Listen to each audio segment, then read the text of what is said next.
Welcome to part 2 of calorie counting. This episode is brought to you by I've done the calorie counting and it doesn't work. Let's break it down and understand why calorie counting doesn't work for you and why you are, like me, a special little snowflake.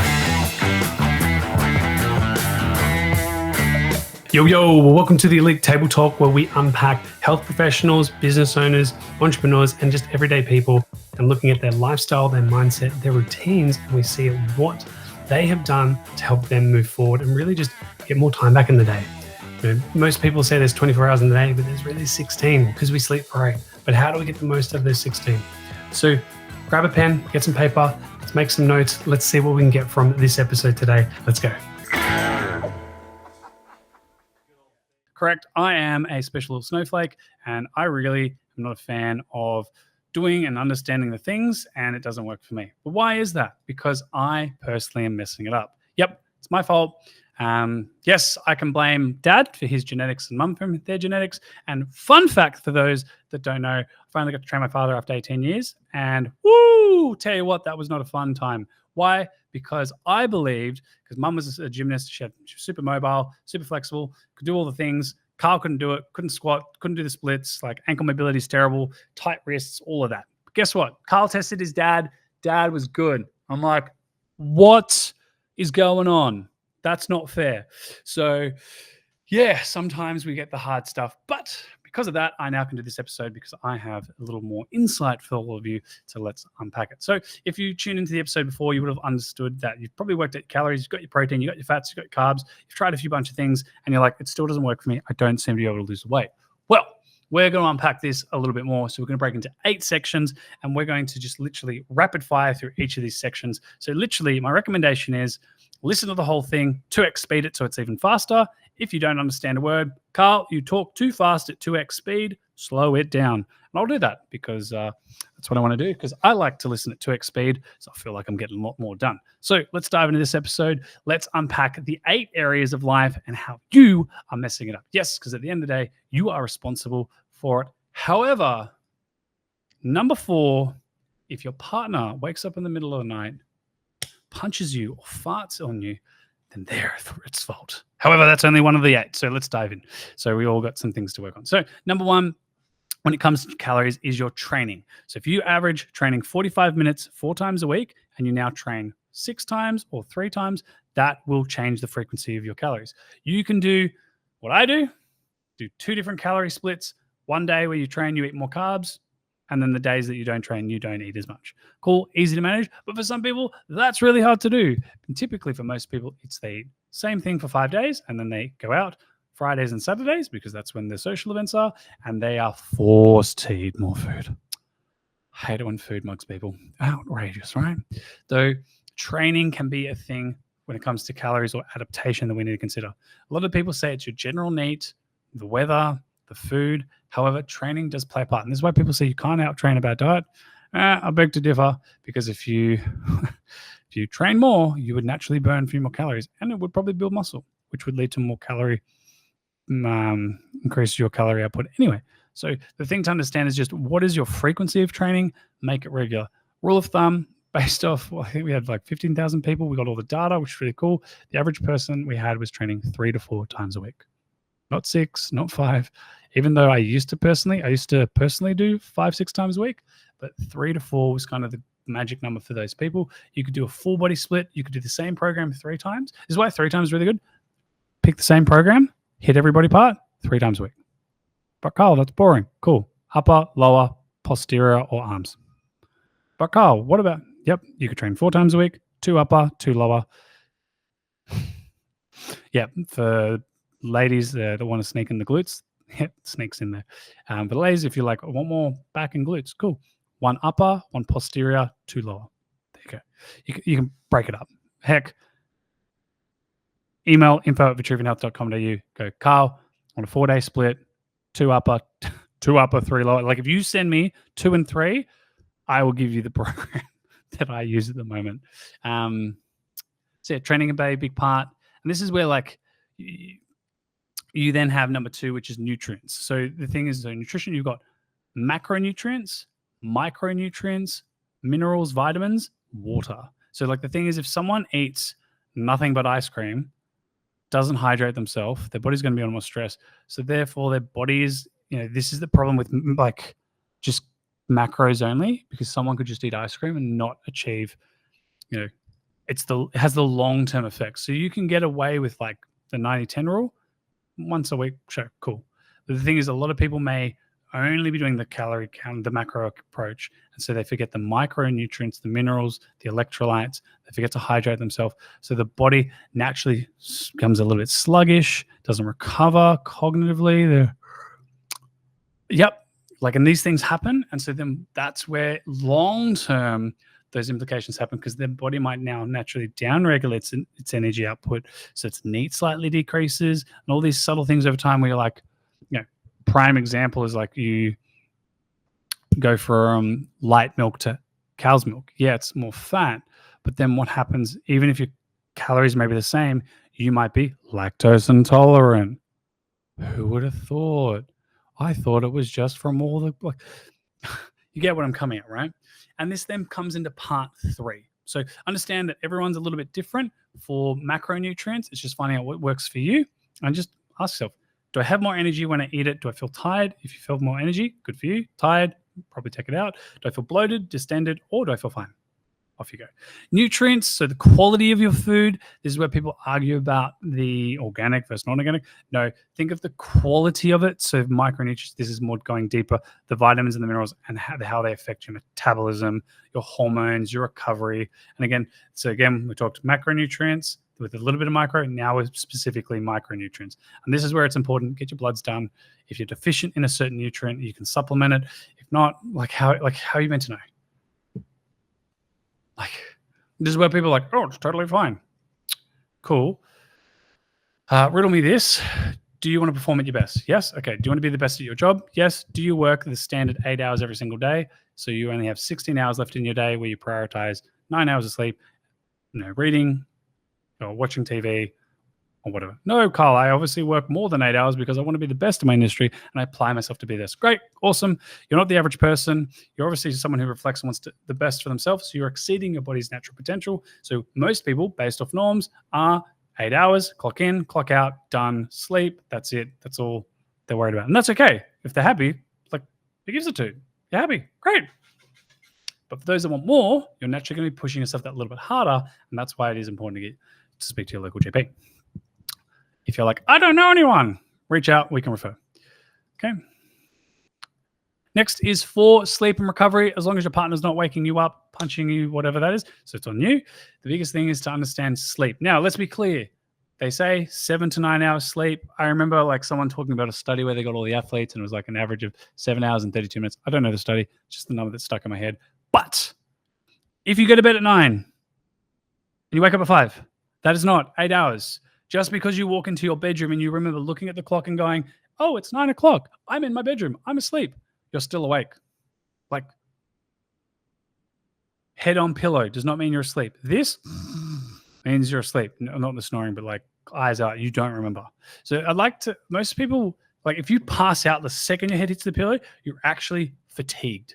You're not relaxed. You're fatigued. That's more of a concern. So the thing is, you should be able to go to bed and head on the pillow, down-regulate. You're starting to get some deep breaths in. Love you, honey, babe, or love yourself. And then you wake up, and it's not and you shock yourself because then that affects sleep cycles, but you just wake up you get. So 7 to 9 hours. Everyone's different on that one. It doesn't have to be go to bed at 9, wake up at 5. There are some people that actually favor going to bed later. Whole section on that. But with sleep and recovery, sleep deprivation, if you're sleep deprived, will increase your cravings, will probably burn more micronutrients. So you need to maybe supplement that, and that can affect because then you have cravings, and you may have a little bit of extra food without even knowing about it. I remember Kate gave me a pack of chips and, had half, of course, 20 grams of fat, 50 grams of carbs, totally. Why is the whole packet in the bin? It's weird. Kate must have had some. Actually, no, Karl. So now I've had 40 grams of fat, 100 grams of carbs, but I believed I'd only eaten half. Sometimes the mind plays tricks on you. Don't believe me? What did you have last month? Tell me exactly what you had, how much you weighed, and what it was about. Karl, I don't like to count my calories. Case and close. We don't remember everything. Why? We're busy enjoying life and moving forward to succeed. So just this is the permission we give ourselves, and we tend to justify it. It's like just you're sleep deprived, you're tired. These things happen.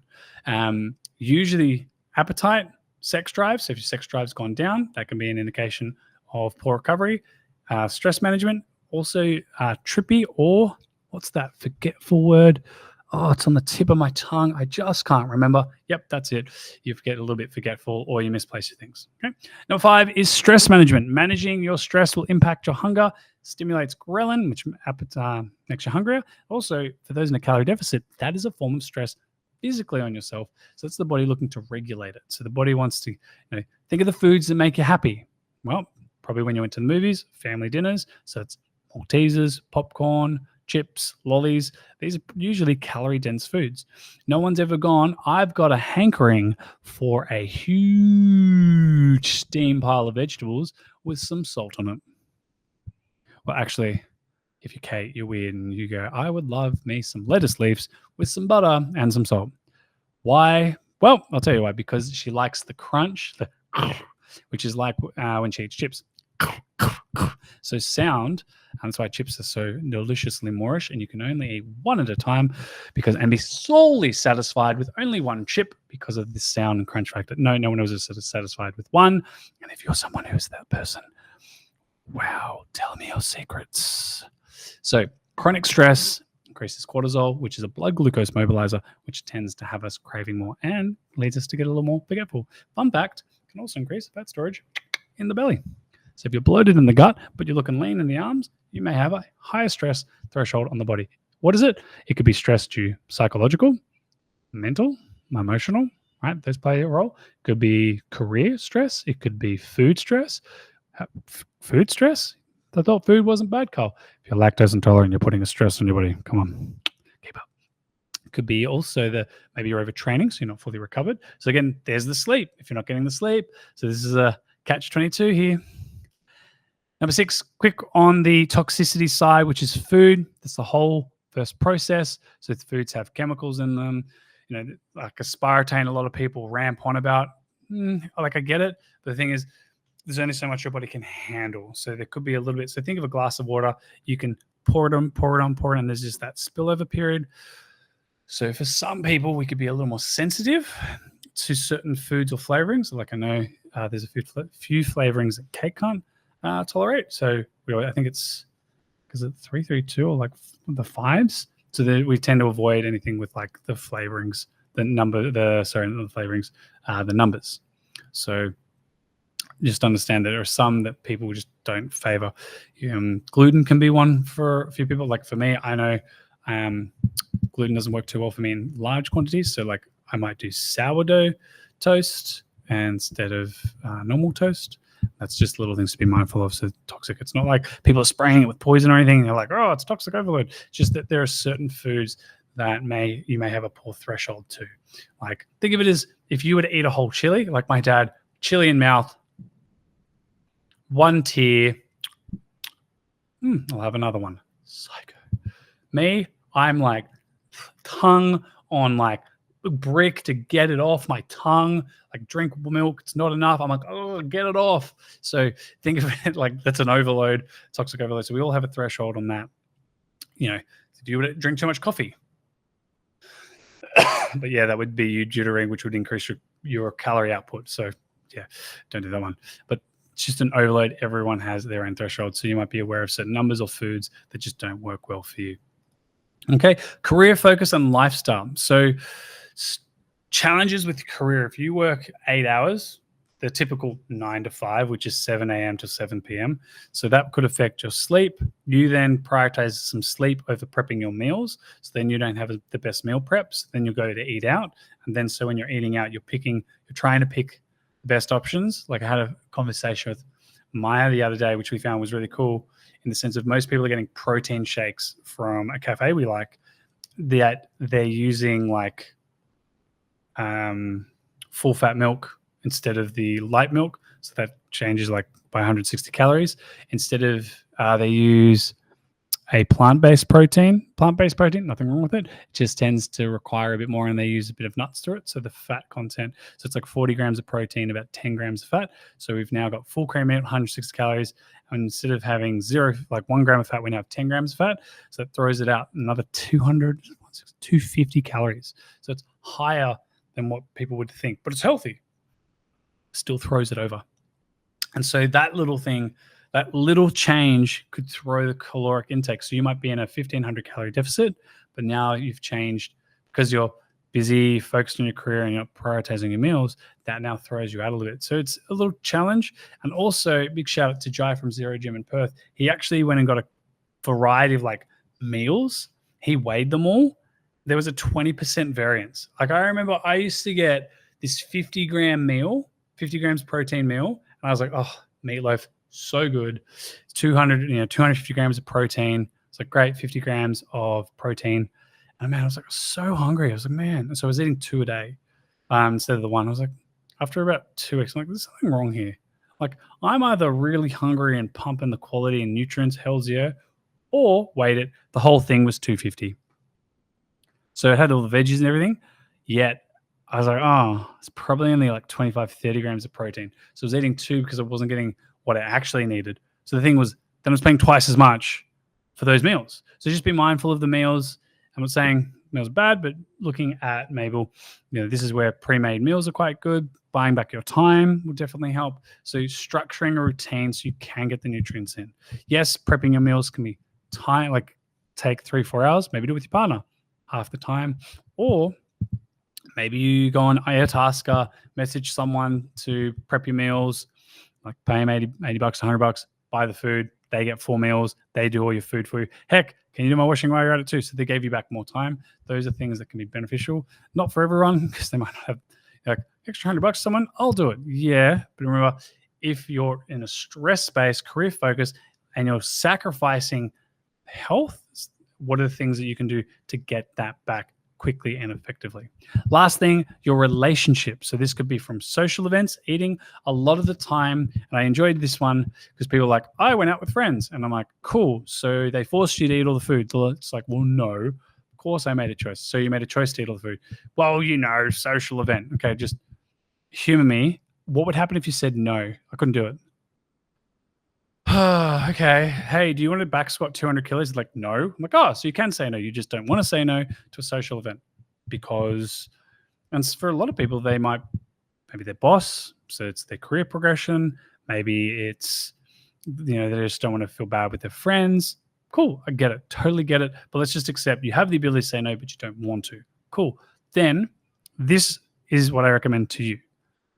Do this for the next 2 weeks. Just observe what you do.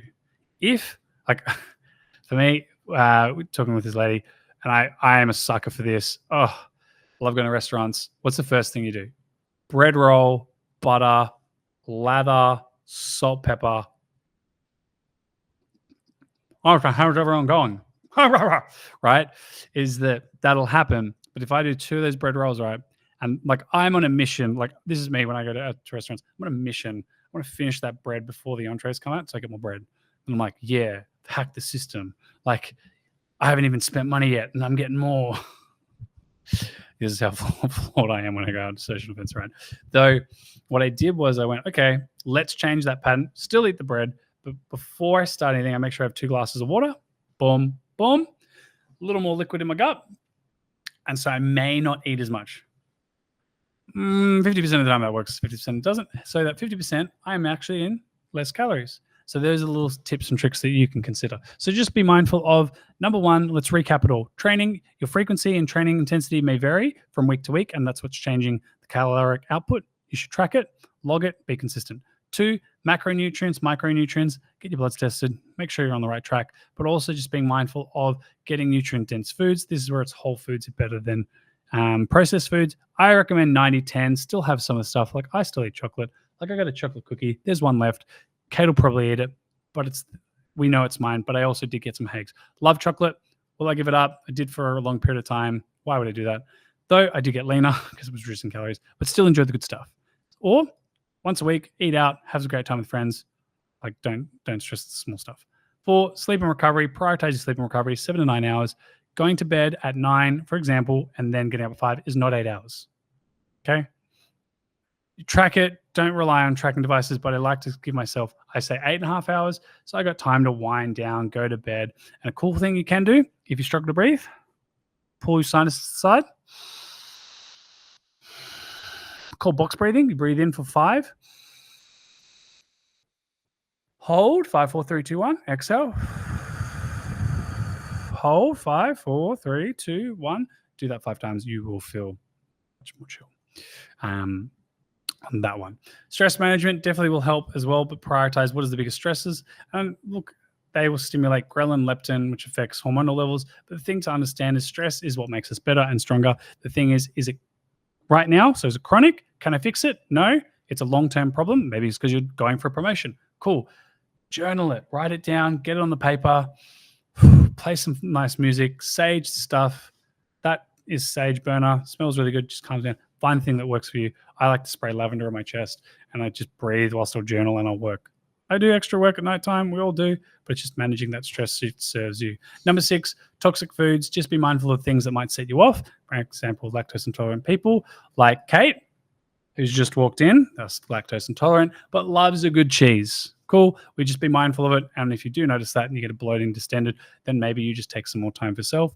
Push out the next meal so you've got more time to rest and digest. Number 7, what is your career and your lifestyle factors? Be kind to yourself and understand that we all are focused individuals. We want the best for ourselves, but sometimes that may push us to stress even more. And sometimes we've got to have that give and take. So understand if you're wanting to lose 250, 500 grams of fat per week for your fat loss phase, maybe, or build muscle, maybe you need to extend an extra week so you can manage all the stresses and challenges you have for yourself and your future. And lastly, relationships, blame the partner. No, blame the restaurants, of course. Of course, Kate's just like, oh my God. She has no idea what I'm talking about. But understand with a relationship, it's a relationship with self. Ask yourself, what are the habits that you do when you go to eat out? Be realistic with yourself. Remember, at the end of the day, we are all the problem. It is all on us. We can make the choices. And just understand you don't have to do all of these at once. Like, drinking 2 more glasses of water a day could make a big impact for yourself. Going for a walk, increasing your steps, that could be all you need to do to get started so you can still enjoy the things in life, managing your stress and moving forward. If you found this helpful, start with one at a time, build it up. Remember, DM me if I talk too fast at 2x speed so I can make some adjustments. And I hope this all serves you. And if there's anything else, let me know. Till next time, adios, amigos. Hey guys, thanks for tuning into that episode. Hope you really enjoyed it. Remember to like and subscribe to the channel and also to share so we can help more people. Now with your pen, you've probably written down heaps of things, but the things like myself, like there's blank pages, but pages, got lots of notes. What are the top 3 that you got out of today's episode?